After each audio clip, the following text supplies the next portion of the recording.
This satellite image from January 2nd is of the Nigerian village Doron Baga. In red is dense vegetation. Much of the nearby gray are rooftops.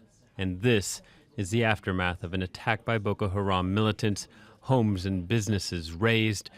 Amnesty International published these images and said in recent weeks the extremist group launched 23 separate attacks in northeastern Nigeria.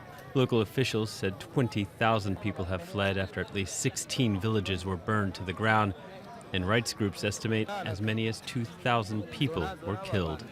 They quickly overwhelmed a military base a few miles outside of the town and went into Baga, shooting at civilians as they tried to flee.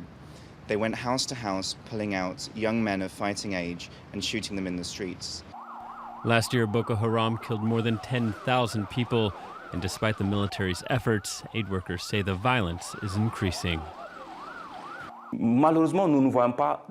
Sadly, we do not see any signs of the situation improving.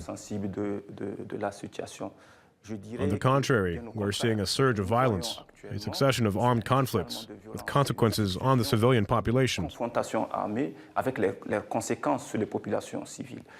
Many have fled to Maiduguri, but the violence has followed.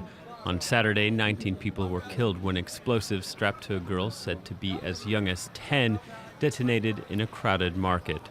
The surge in violence has cast a dark shadow ahead of next month's presidential and parliamentary elections. The Electoral Commission said it expects the poll to go ahead, but that there was little prospect people would be allowed to vote in militant-held areas.